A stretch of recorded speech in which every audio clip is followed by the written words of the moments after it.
Assalamualaikum warahmatullahi wabarakatuh.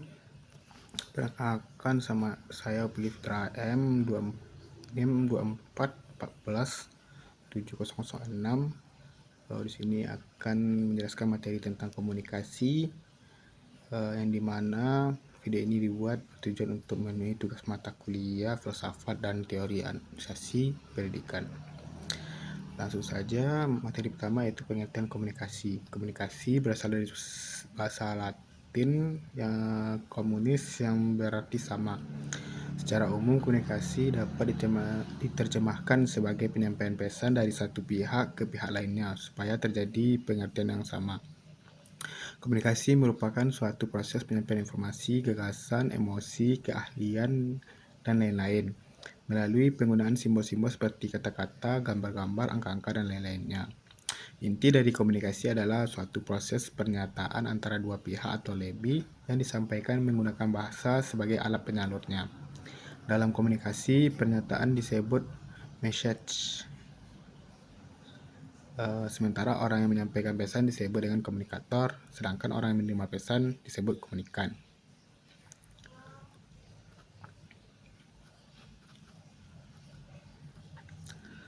Selanjutnya itu tujuan dan manfaat komunikasi. Komunikasi berperan penting dalam pertukaran informasi antara dua orang atau lebih.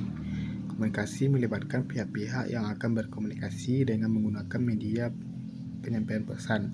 Media dalam berkomunikasi dapat berupa verbal seperti ucapan maupun non-verbal seperti gambar dan tulisan. Adapun tujuan komunikasi seperti menyampaikan ide atau gagasan kepada orang lain, mengubah opini atau pendapat seseorang terhadap sesuatu, merubah sikap seseorang. Selain tujuan, terdapat juga fungsi dari komunikasi. Yang pertama itu menginformasikan sesuatu atau to inform, mendidik to educate, mempengaruhi atau to influence, menghibur atau to entertain. Adapun manfaat dari komunikasi yang baik yaitu yang pertama meningkatkan kepercayaan diri. Dengan komunikasi yang baik dan akan meningkatkan kepercayaan diri dari seseorang yang menyampaikan ide atau gagasan yang dimilikinya. Yang kedua itu meningkatkan produktivitas. Seseorang dengan komunikasi yang lancar akan meningkatkan kepercayaan dirinya yang pada gilirannya akan seseorang akan meningkatkan produktivitasnya. Yang ketiga itu mencegah timbulnya masalah. Dengan komunikasi yang baik akan mencegah adanya miskomunikasi yang berpotensi menimbulkan masalah. Yang keempat itu meningkatkan kerjasama. Komunikasi yang baik akan membuat orang yang diberi informasi dapat menerima dan menerjemahkan pesan yang disampaikan oleh pemberi pesan, sehingga dapat membuat kerjasama yang berjalan dengan baik. Materi selanjutnya itu proses dan model komunikasi. Proses komunikasi. Komunikasi dapat terjadi jika komponen-komponen di dalamnya lengkap. Komponen dasar dari komunikasi yang pertama itu pemberi pesan atau komunikan. Komunikan merupakan pihak yang memberikan pesan kepada orang lain. Pesan yang disampaikan berupa ide, gagasan, saran, petunjuk, peringatan, dan lain sebagainya. Selanjutnya itu penerima pesan atau komunikan. Komunikan merupakan pihak yang memberikan pesan yang disampaikan oleh pemberi pesan, komunikator. Penerima pesan diharapkan dapat memahami apa yang disampaikan oleh pemberi pesan supaya dapat memahami apa yang ingin disampaikan oleh komunikator. Yang ketiga itu pesan yang ingin disampaikan atau message. Pesan merupakan informasi yang ingin disampaikan oleh komunikator kepada komunikan dengan tujuan penerima mengerti maksud komunikator. Pesan yang dapat berupa verbal maupun non-verbal. Selanjutnya itu media penyampaian pesan. Penyampaian pesan merupakan media untuk menyampaikan pesan yang dapat digunakan seperti koran, buku, TV, radio, dan sebagainya.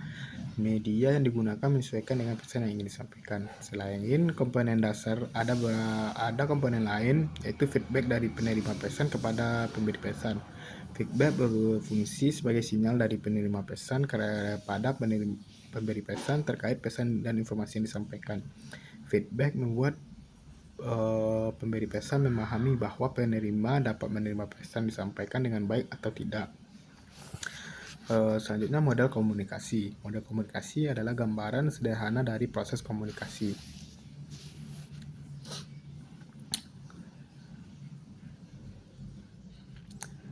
Menurut Sereno dan Martensen, suatu model komunikasi merupakan deskripsi ideal mengenai apa yang dibutuhkan untuk terjadinya komunikasi. Banyak ahli merumuskan model komunikasi. Dari berbagai model yang telah dirumuskan, model komunikasi diklasifikasikan menjadi 3. Yang pertama yaitu linear, transaksional, dan interaksional.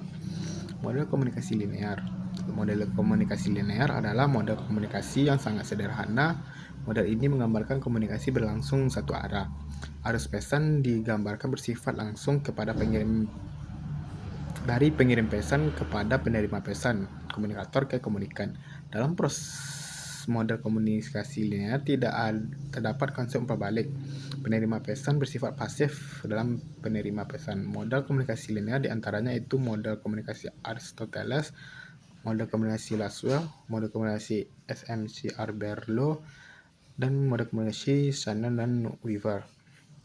Selanjutnya itu model komunikasi transaksional. Model komunikasi transaksional adalah model komunikasi yang menekankan pada pentingnya peran pengirim pesan dan penerima pesan dalam proses komunikasi yang berlangsung dua arah. Model komunikasi transaksional mengaitkan komunikasi dengan konteks sosial dan konteks hubungan serta konteks budaya. Dalam model ini digambarkan bahwa kita berkomunikasi tidak hanya sebagai ajang untuk pertukaran pesan, melainkan juga untuk membangun hubungan. Model komunikasi yang merujuk pada komunikasi transaksional diantaranya model komunikasi transaksional Barlow. Model komunikasi interaksi. Model komunikasi interaksi adalah model komunikasi yang menggambarkan komunikasi berlangsung dua arah. Umumnya, model komunikasi interaksi digunakan dalam media baru seperti internet dan media komunikasi modern. Model komunikasi yang merujuk pada model komunikasi interaksi adalah model Osgood dan Scrum. Para ahli telah mengenalkan berbagai macam model komunikasi sebagai upaya menggambarkan dan menjelaskan proses komunikasi serta berbagai faktor mempengaruhi arus dan efektivitas komunikasi.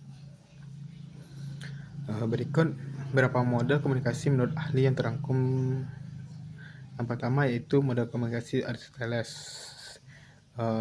Model komunikasi Aristoteles terdapat 5 elemen dasar. Yang pertama pembicara, pidato, acara, audiens, dan efek. Aristoteles menyarankan pembicara untuk membangun pidato untuk audiens yang berbeda pada waktu yang berbeda dan efek yang berbeda. Pembicara memainkan peran penting dalam public speaking. Pembicara harus mempersiapkan pidato dan analisis kebutuhan audiens sebelum ia masuk ke panggung. Kata-katanya harus mempengaruhi pikiran audiens dan membentuk pemikiran mereka terhadapnya. Model komunikasi Aristoteles adalah salah satu model komunikasi nilaian yang ditujukan untuk menggambarkan atau menjelaskan proses public speaking. Selanjutnya itu model komunikasi Laswell. Model komunikasi Laswell digunakan secara spesifik dalam komunikasi massa. Ia menegaskan bahwa untuk memahami proses komunikasi massa, kita perlu mempelajari setiap tahapan dan modelnya. Model komunikasi Laswell dalam rumus who say, who was it, which channel, to whom, with that effect memiliki 5 komponen. Yang pertama itu who atau sender, komunikator, pengirim atau sumber pesan. Yang kedua itu what, message atau isi pesan. Yang ketiga channel, media. Yang keempat itu home, receiver, penerima pesan. Yang kelima itu efek, feedback atau umpan balik. Kelima komponen tersebut seringkali dijadikan sebagai bahan analisis atau tujuan untuk mengevaluasi masing-masing komponen dan proses komunikasi secara keseluruhan. Analisis yang dilakukan terhadap kelima komponen komunikasi tersebut adalah yang pertama itu analisis kontrol. Umumnya dilakukan untuk membantu pengirim pesan untuk mengirim seluruh kekuatan. Yang kedua itu analisis analisis isi. Umumnya dikaitkan dengan stereotip dan representasi perbedaan kelompok politik yang berhubungan dengan tujuan pesan yang disampaikan. Yang ketiga itu analisis media. Umumnya mengkaji pemilihan media yang akan digunakan untuk mencapai halayak. Selanjutnya analisis halayak, umumnya mengenali siapa yang menjadi target sasaran. Selanjutnya analisis efek, umumnya dilakukan sebelum proses dimulai dengan tujuan untuk prediksi efek pesan terhadap target sasaran. Model komunikasi Laswell memiliki beberapa karakteristik. Yang pertama, komunikasi berlangsung satu arah. Yang kedua, tidak konsisten karena menyatakan adanya konsep efek. Yang ketiga, itu tidak menyertakan umpan balik. Yang keempat, mengabaikan kemungkinan adanya hambatan-hambatan komunikasi. Kelima, dipandang sangat umum dan mencakup tema-tema tradisional. Yang keenam, merupakan dasar propaganda karena lebih menitikberatkan pada hasil keluaran. Yang ketujuh, itu umumnya digunakan untuk media persuasi. Selanjutnya, model komunikasi Shannon and Weaver. Claude Edwin Shannon dan Warren Weaver mengembangkan salah satu model komunikasi linear yang disebut dengan model komunikasi Shannon and Weaver. Model komunikasi Shannon and Weaver ini menekankan pada penyampaian pesan berdasarkan tingkat kecermatan, diawali dengan pemancar atau transmitter yang menggunakan pesan menjadi suatu sinyal. Kemudian sinyal tersebut disalurkan dan diberikan kepada penerima pesan untuk dalam bentuk percakapan. Model komunikasi Shannon dan Weaver dapat diterapkan dalam komunikasi antar pribadi, komunikasi publik, dan komunikasi massa. Selanjutnya, model komunikasi SMCR Berlo. SMCR singkatan dari Short Message Channel dan Receiver yang merupakan unsur komunikasi. Berlo merupakan penulis buku teks komunikasi yang terkenal, The Process of Communication. Menurut model ini, sumber dan penerima dipengaruhi oleh faktor berikut: kemampuan berkomunikasi, perilaku, pengetahuan, sistem sosial, dan budaya. Model komunikasi CMCR juga menitikberatkan pada proses encoding dan decoding yang terjadi sebelum pengirim mengirim pesan dan sebelum penerima menerima pesan. Dalam channel ini terdapat beberapa komponen lain, yaitu sender, message, channel, dan receiver. Masing-masing komponen dipengaruhi oleh beberapa faktor.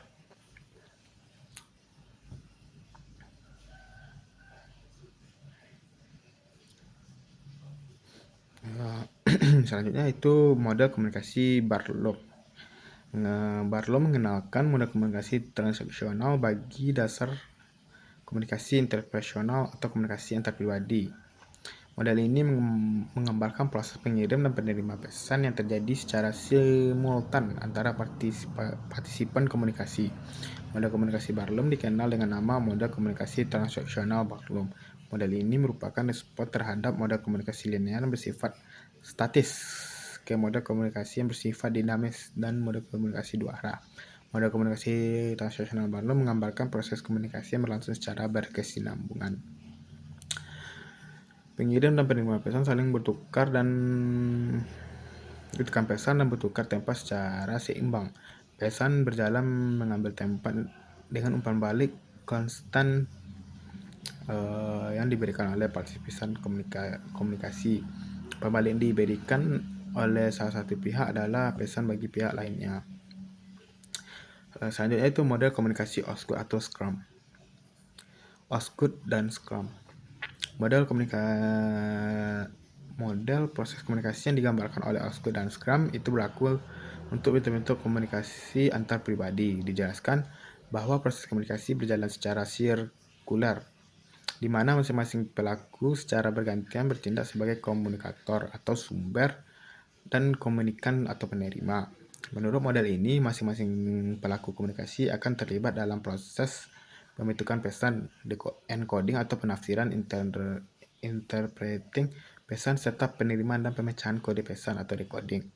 Menurut model komunikasi Osgood Scrum terdapat 9 komponen. Yang pertama yaitu sender, encoder, decoder, interpreter, receiver, message, feedback, media, dan noise.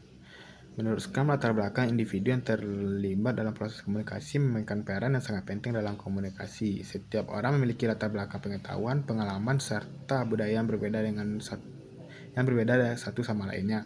Perbedaan latar belakang ini mempengaruhi setiap individu dalam komunikasi yang diterima.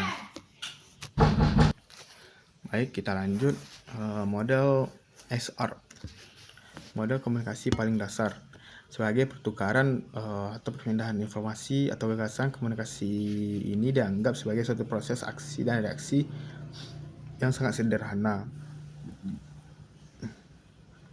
Misalnya ketika saya tersenyum pada Anda dan Anda membalas senyum pada saya, itulah model XR. Model ini mengasumsikan bahwa kata-kata, isyarat, verbal, gambar, non-verbal, dan tindakan-tindakan tertentu akan merangsang orang lain untuk memberikan respon dengan cara tertentu pula. Selanjutnya itu model Wesley dan McLean. Model Wesley dan McLean merupakan model perluasan dari model komunikasi Laswell dan model Shannon-Weaver, yaitu dengan menambahkan jumlah peristiwa, gagasan, dan objek yang tidak terbatas. Model ini tidak membatasi pada tingkat individu, bisa juga terjadi pada aktivitas suatu kelompok atau suatu lembaga sosial, karena menurut pendapatan Wesley, setiap individu, kelompok, atau sistem mempunyai kebutuhan untuk mengirim dan menerima pesan sebagai sarana orientasi terhadap lingkungan.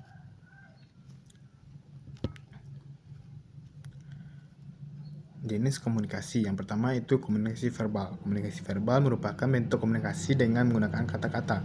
Untuk dapat melakukan komunikasi verbal secara efektif, komunikator perlu memperhatikan beberapa hal, yaitu vokabulari, intonasi, volume suara, tata bahasa, dan bahasa yang digunakan. Selanjutnya itu komunikasi nonverbal. Komunikasi nonverbal merupakan jenis komunikasi tanpa melibatkan penggunaan kata-kata. Komunikasi nonverbal dapat menjadi pelengkap komunikasi verbal. Ada beberapa jenis komunikasi nonverbal seperti ekspresi wajah, kontak mata, bahasa tubuh, isyarat, dan suara. Mungkin itu penjelasan materi saya. Saya akhiri. Wassalamualaikum warahmatullahi wabarakatuh.